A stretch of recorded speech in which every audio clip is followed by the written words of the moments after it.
ආයිබෝන් බ්ලැක්මෝන් electronics YouTube channel එකෙන් power tools අලුත් වැඩියා කරන වීඩියෝ එකක් ටික ට්‍රායලයකට පස්සේ තමයි ඉදිරිපත් කරන්නේ. අපි කලින් hand drill, angle grinder ආදී විවිධ power tool වර්ග රාශියක්ම අලුත් වැඩියා කරන හැටි පැහැදිලිව විස්තර කරන වීඩියෝ ටීපයක්ම ඉදිරිපත් කළා. ඒවටත් හොඳ ප්‍රතිචාර තවමත් ලැබෙමින් පවතිනවා.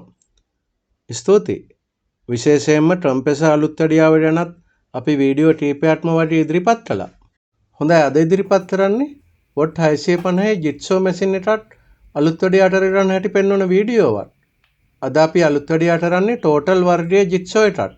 ජිට්සෝ එකටත් සාමාන්‍යයෙන් ඉතා බහුලව භාවිතා වෙන උපකරණයක්. විවිධ වෙළඳ වලින් ඉදිරිපත් වුණත් ගොඩක් වෙලාට මේ හැම ජිට්සෝ ටූල් එකේම ඇතුළත තියෙන්නේ සහ වැඩ කරන විදිය බොහෝ විට එට සමානයි. ඇතුළත උපකරණ පිහිටලා තියෙන්නේ බොහෝ දුරට එට සමාන විදිහට. ඉතින් අද අපි මේ අලුත් වැඩියා කරන්න යන ජිට්සෝ එක වැඩිපුර භාවිතා කරලත් නැහැ කියලා පේනවා. මේක ඔරිජිනල් බොක්ස් එකේම තියෙන්නේ. මෙහි දෝෂය වෙලා තිබුණේ මේකේ ස්පීඩ් එක කන්ට්‍රෝල් වෙන්නේ නැති එක. මේ වගේ ටූල් වල මේ උඩ තියෙන ස්පීඩ් කන්ට්‍රෝල් එක කරකවලා අපිට ඉතා අඩු වේගයක ඉඳලා උපරිම වේගය දක්වා වේගය පාලනය කරන්න පුළුවන්කම තියෙනවා. කොහොමුණත් අපි මුලින්ම මේ උපකරණය ගෘහස්ත විදුලියට සම්බන්ධ කරලා මේ ස්පීඩ් කන්ට්‍රෝල් එක වැඩ කරනවද කියලා මුලින්ම පරීක්ෂා කරලා බලමු. ඉතින් මේ විදිහට මේ ජිට්සෝ ටූල් මැෂින් එක ගෘහස්ත විදුලියට සම්බන්ධ කරලා මේ මේන් ස්විච් එක තද කරලා ඔන් කරලා බලනවා. සාමාන්‍යයෙන් හොඳට වැඩ කරන බව බැලු බැලමටම පේනවා. ඒත් මේ උඩ තියෙන ස්පීඩ් කන්ට්‍රෝල් එක නම් අපිට අවශ්‍ය විදිහට වැඩ කරන්නේ නැහැ. අපි ඉතා අඩු ස්පීඩ් එකකට ඒ කියන්නේ මිනිමම් පොසිෂන් එකේ තිබ්බත් මේ ස්පීඩ් එක ඉතා වේගයෙන් ටරටවන බව පේනවා. ඒ වගේම මැක්සිමම් ස්පීඩ් එකේදීත් වෙනසක් නැහැ. හැම ස්පීඩ් ලෙවල් එකකදීම ටරටවෙන්නේ එකම විදිහේ ස්පීඩ් එකකින්. ගොඩක් වෙලාට ස්පීඩ් කන්ට්‍රෝල් පරිපතයේ දෝෂයක් වෙන්න පුළුවන්. සාමාන්‍යයෙන් මෙහි යොදා ගන්නේ AC විදුලිය රෙගුලේට් කිරීමට යොදා ගන්නා ට්‍රයැක්ටර් සහිත පරිපතයකින් යුක්ත ස්පීඩ් කන්ට්‍රෝල් එකක්. ඒවායේ අමතර කොටස් වුණත් ඉතා පහසුවෙන් ලබා ගන්න පුළුවන්. ඒ නිසා මේ වගේ ස්පීඩ් කන්ට්‍රෝල් පහසුවෙන්ම රිපෙයාර් කරගන්න පුළුවන්. කොහොමුණත් අපිට මුලින්ම මේ ඇන ඉවත් කරලා අපිට මේ ජිට්සෝ මැෂින් එකේ කවර මේ විදිහට ඉවත් කරගන්න සිද්ධ වෙනවා. අපි මේ විදිහට ස්ක්‍රූ ඩ්‍රයිවර් එකක් යොදාගෙන ස්ක්‍රූ ඇන ඉවත් කරගන්නවා. අපි භාවිතා කරන්නේ බැටරියෙන් වැඩ කරන ටෝටල් වර්ගයේම ඉලෙක්ට්‍රික් ස්ක්‍රූ ඩ්‍රයිවර් එකක්. නිතර රිපෙයාර් කරන අයට මේ වගේ හැන්ඩි ස්ක්‍රූ ඩ්‍රයිවර් එකක් ගොඩක් ප්‍රයෝජනවත්. ඉතින් මේ විදිහට මේ ජිට්සෝ එකේ පැත්තට තියෙන ස්ක්‍රූ සියල්ලම වගේ ඉවත් කරගත්තට පස්සේ මේ යට තියෙන බේස් එකත් ගලව ගන්න පුළුවන්.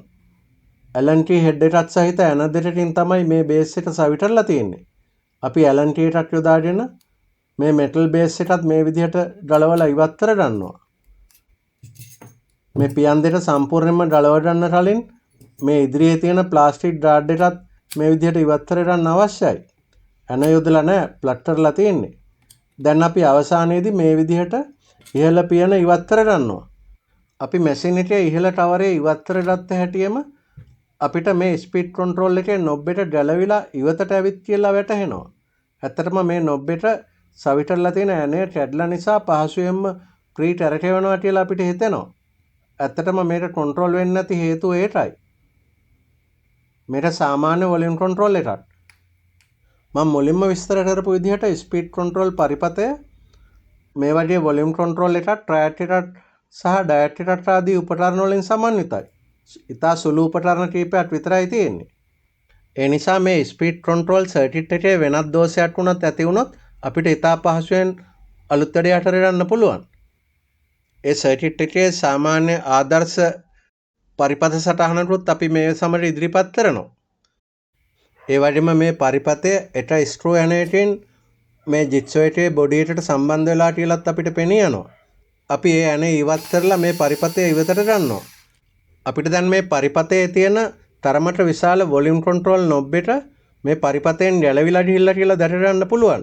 ඒක ඇත්තටම ඒක ඇනයකින් තමයි සම්බන්ධ වෙලා තියෙන්නේ නැත්තේ. කොහොමුණත් මේ වගේ පරිපත වෙළඳපොලෙන් මිලදී ගන්නත් පුළුවන්.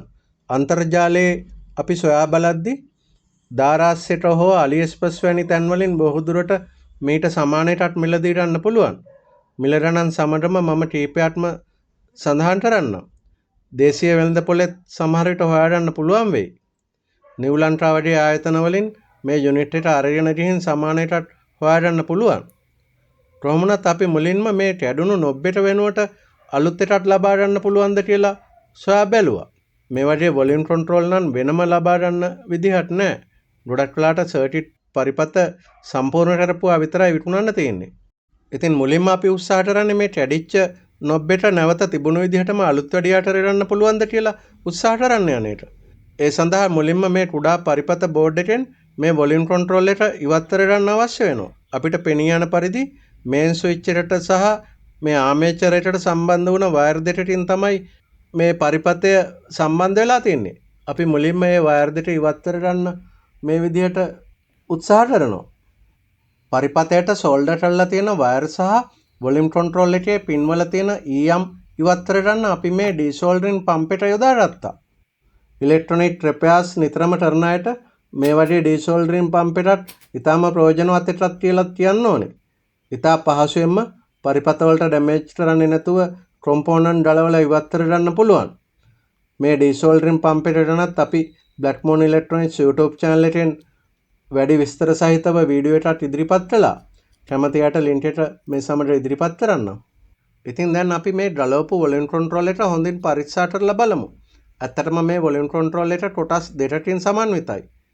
මේ නොබ් එක කන්ට්‍රෝල් එකේ යට කොටසට සවිවන ඇණය කොරොඩ් වෙලා කැඩලා ගිහිල්ලා තියෙන බව පෙනී යනවා. මේ ඔරිජිනල් ඇණය නම් නොබ් එක ඇතුළෙන්ම සවි කරලා තියෙන්නේ. අපි මේ විදිහට මේ නොබ් එක සිදුරු කරලා වෙනත් ඇණයක් යොදලා සවි කරන්න උත්සාහ කරගන්නවා. ඇත්තටම අපේ උත්සාහය සාර්ථක වුණා කියලා කියන්න පුළුවන්. මේ තියෙන්නේ අපි වෙනම ඇණයක් යොදලා නැවත තිබුණු විදිහටම හදාගත්ත කැඩිච්ච වොලියම් කන්ට්‍රෝල් එක. කලින් විදිහටම ටැරකවෙනවා. කිසි වෙනසක් නැහැ. මල්ටිමීටරය හරහා පරීක්ෂා කිරීමේදී වොලියම් කන්ට්‍රෝල් එකේ රෙසිස්ටන්ස් වැලියු එකත් අඩු වැඩි වෙන බව පේනවා. ඒ නිසා ගොඩක් වෙලාට මේක නැවත හොඳින් වැඩ කරයි කියලා අනුමාන කරන්න පුළුවන්. කොහොමුණත් අපි මේ හදාගත්ත වොලියම් කන්ට්‍රෝල් එක පරිපතයට සම්බන්ධ කරලා පින් ටිකත් වයර් ටිකත් නැවත සෝල්ඩර් කරලා සවි කරගන්නවා. ඒ සඳහා අපි සෝල්ඩරින් අයන් එකත් මේ විදිහට භාවිතා කරනවා. දැන් අපි මේ ස්පීඩ් කන්ට්‍රෝල් එකෙන් කලින් ගලවපු වයර් දෙකත් નિયમિત තැන් වලටම සම්බන්ධ කරලා පරිපත බෝඩ් එකත් මේ ජිග්සෝ එක ඇතුළෙම සවි කරගෙන අවසానයි. දැන් නැවත තිබුණු විදිහටම මේ පියන් දෙක සවි කරලා අවශ්‍ය තැන් වලට ගලවපු ඇන ටිකත් සවි කරගන්න අවශ්‍යයි. අවසානයේදී බේස් එකත් මේ විදිහට සවි කරගන්නවා. ඊට පස්සේ තියෙන ප්ලාස්ටික් ගාඩ් එකත් තිබුණු විදිහටම ස්ථානගත කරලා තියෙන්නේ. දැන් නම් අලුත් ඇඩියාව සම්පූර්ණ කරලා ජිග්සෝ මැෂින් එක තිබුණු විදිහටම යථා තත්ත්වයට පත් කරගෙන අවසానයි. දැන් තියෙන්නේ පරීක්ෂා කරලා බලන්න. කලින් වගේම ගෘහස්ත විදුලියට සම්බන්ධ කරලා ඔන් කරලා බලනවා. දැන් නම් අපිට අවශ්‍ය විදිහට මේ ස්පීඩ් කන්ට්‍රෝල් එක වැඩ කරනවා කියලා පෙනී යනවා. අඩු සෙටින් වලදී ඉතා අඩු ස්පීඩ් එකකිනුත් වැඩි අඩයන් වලදී වැඩි වේගයකිනුත් වැඩ කරනවා කියලා පේනවා. ඉතින් අපි සාර්ථකව අපේ රිපෙයාර් එක කරගත්තා කියලා හිතා ගන්න පුළුවන්. කිසි වියදමක් ගියේ නැහැ මේ වැඩේට නම්. අපිට දැනට මෙහි දෝෂයකට තිබුණේ ස්පීඩ් කන්ට්‍රෝල් එකේ ස්පීඩ් කන්ට්‍රෝල් වෙන්නේ නැති දෝෂය පමණයි. ඒ වුණත් වෙනත් දෝෂයකදී වුණත් මේ වගේ පවර් ටූල්ස් ඉතා පහසුවෙන්ම අලුත් වැඩ කරගන්න පුළුවන්. මේ තියෙන ඔන් ඔෆ් ස්විච් ආදිය නිතරම වගේ දෝෂ සහගත වෙන්න ඉඩ තියෙනවා. ඒවා නම් ඉතා පහසුවෙන්ම දේශීය වෙළඳපොලෙන් මිලදී ගන්න පුළුවන්. මේ පෙනෙන ආමේචරයට ෆීල්ඩ් කොයිල් එක ආදිය ඉතා පහසුවෙන්ම රිප්ලේස් කරගන්න පුළුවන්. ඒ වගේම කාබන් බ්‍රෂ් වගේම බ්‍රෂ් හෝල්ඩර් වලත් දෝෂ ඇති වෙන්න පුළුවන්. අපි කලින් ඉදිරිපත් කරපු හෑන්ඩ්රිල් සහ හෑන්ඩල් ග්‍රයින්ඩර් අලුත් වැඩියා වීඩියෝ වලත් ඒ ගැන පැහැදිලිව ඉදිරිපත් කළා. ඒ හැම ටූල් එකකටම ඇතුළත ක්‍රියාකාරීත්වය සමානයි. ඉතින් මේ වගේ වීඩියෝ නිතරම ඉදිරිපත් කරන්න බ්ලැක්මෝන් ඉලෙක්ට්‍රොනික්ස් අපේ YouTube channel එකෙන් අපි බලාපොරොත්තු වෙනවා. ඒ නිසා අපේ channel එක subscribe කරලා සහයෝගයක් දක්වන්න කියලා ඉල්ලා සිටිනවා. දැනට නවතිනවා. ස්තුතියි.